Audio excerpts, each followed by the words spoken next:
Hello students, hope आप सभी सुरक्षित होंगे। तो चलिए हम शुरू करते हैं हमारा पाठ 17 लकड़ी का हंस भाग 2। इससे पहले के भाग में हमने देखा था कि किस तरह से जो प्राणधन है वो जुए में अपना धन, अपना सब कुछ, अपनी संपत्ति हारने के बाद जो राजमहल है, जो राजा का महल है, वहां से धन चुराता है। और किसकी मदद से? लकड़ी के एक हंस की मदद से, ठीक है, जिसे उसने स्वयं बनाया होता है। तो आगे हम देखेंगे कि आगे क्या हुआ।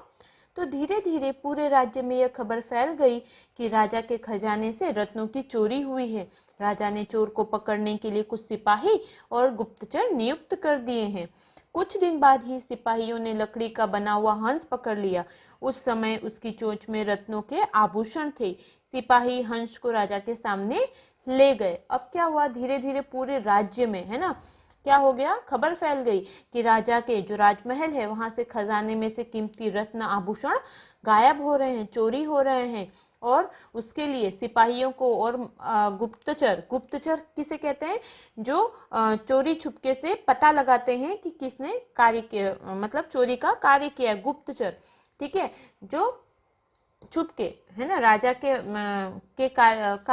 लिए कार्य करते हैं, लेकिन छुपकर करते हैं। तो उन लोगों ने पता लगाया और एक दिन सिपाहियों को कौन क्या मिला? हंस मिला, लकड़ी का हंस, जिसके मुंह में रत्न थे, आभूषण थे। तो वो सिपाही उस हंस को राजा के पास ले गए। हंस को चोर के रूप में देखकर राजा बहुत हैरान हुआ। उसकी समझ में यह नहीं आया कि आखिर इस हंस को रत्न और आभूषण चुराने के लिए कौन भेजता है। राजा ने सिपाहियों से कहा, जाओ उस आदमी का पता लगाओ जो इस हंस को रत्न और आभूषण लाने के लिए भेजता है। अब क्या हुआ, जब हंस पकड़ा गया तो राजा सोच में पड़ गया कि हंस को जो आभूषण और रत्न है वो चुराने की तो कोई जरूरत ही नहीं है, कोई आवश्यकता नहीं है। तो राजा ने अपने सिपाहियों से कहा कि तुम लोग जाओ और जाकर पता लगाओ कि इस हंस को किसने रत्न और आभूषण चुराने के लिए भेजा है। उधर जब प्राणधन को इस बात का पता चला तो वह बहुत घबराया। उसने राजधर से कहा, भाई, राजा को रत्नों और आभूषणों की चोरी का पता चल गया है। मेरा हंस पकड़ा गया है, अब मैं भी अवश्य पकड़ा जाऊंगा। राजधर बोला, हाँ हाँ भाई, बुरे काम का परिणाम भी बुरा ही होता है।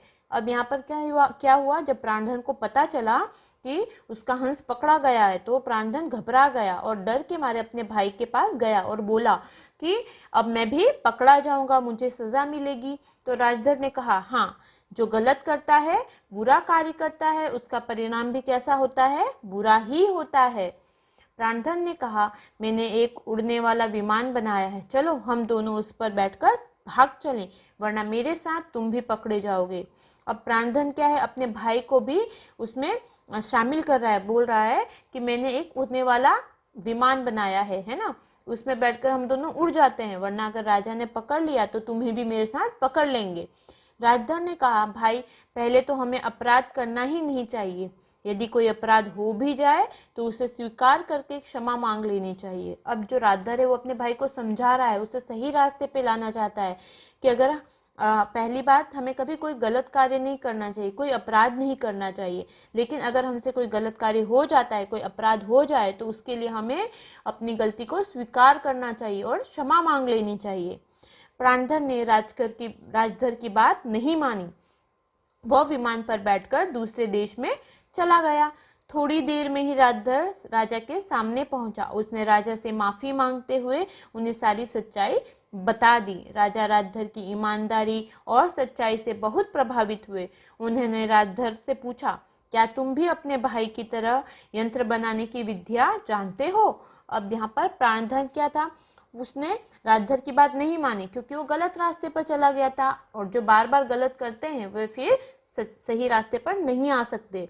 तो उसने अपने भाई राजधर की बात नहीं मानी और विमान में बैठकर दूसरे देश चला गया। लेकिन जो राजधर था उसने क्या किया, जब वो राजा के दरबार में पहुंचा तो उसने राजा को सारी सच्चाई बता दी, और उसकी ईमानदारी देखकर जो राजा है वो बहुत प्रभावित हो गए। उन्होंने कहा कि तुम बहुत सच्चे हो, बहुत ईमानदार हो, क्या तुम भी अपने भाई की तरह यंत्र बनाना जानते हो? तो उसने जो है विद्या जानते हो? तो राजधर ने क्या कहा, हे राजन, हमारे परिवार का प्रत्येक व्यक्ति इस विधि को जानता है। फिर राजा के आदेश पर राजधर ने तरह तरह के हंस और विमान बनाए। यह सब देखकर राजा राजधर के गुणों पर मुग्ध हो गए यानी उन्हें जो राजधर था उसकी जो कला थी, है ना, जो उसे मिली थी, जो भी वो यंत्र बनाते थे, ठीक है, तो उसको देखकर राजा मुग्ध हो गए, मोहित हो गए, है ना, कि कितना अच्छा कार्य राजधर को आता था। तो राजा बोले, मैं तुम्हारे जैसे गुणी व्यक्ति को सजा नहीं दे सकता।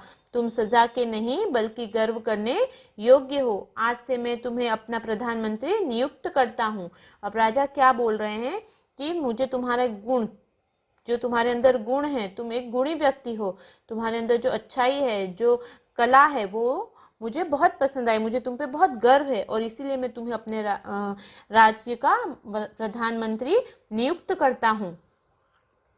और इस प्रकार राजधर अपनी सच्चाई और ईमानदारी के कारण राजा का प्रधानमंत्री बन गया। उधर दूसरी ओर प्राणधन को कहीं रहने की जगह भी न मिली और उसे गरीबी में ही दिन गुजारने पड़े। अब क्या हुआ, जो राजधर था वो सच्चा था, ईमानदार था, है ना, मेहनती था, तो उसने अपनी मेहनत, अपनी सच्चाई और ईमानदारी से उसे राजा के दरबार में प्रधानमंत्री बना दिया गया। लेकिन जो प्राणधन था, क्योंकि उसने गलती की, अपनी गलती भी नहीं मानी और भाग गया, उसने गलत कार्य किया, तो उससे क्या हुआ, उसे कहीं पर भी रहने की जगह नहीं मिली, उसे कोई कार्य नहीं मिला और उसे अपना जीवन कैसे बिताना पड़ा, गरीबी में, दुख में बिताना पड़ा।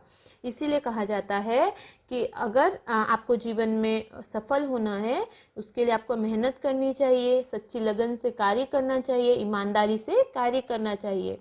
और अगर आप ऐसा नहीं करोगे, गलत कार्य करोगे, गलत का साथ दोगे, तो आप हमेशा जीवन में पीछे रह जाओगे।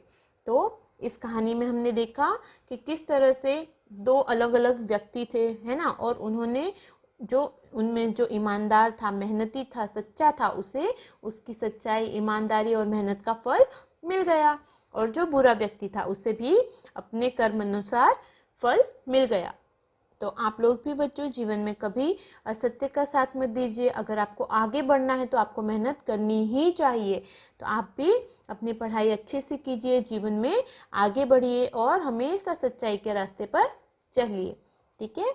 अभी आप लोग घर पर हैं, एक्सरसाइज कीजिए और स्वस्थ रहिए। धन्यवाद।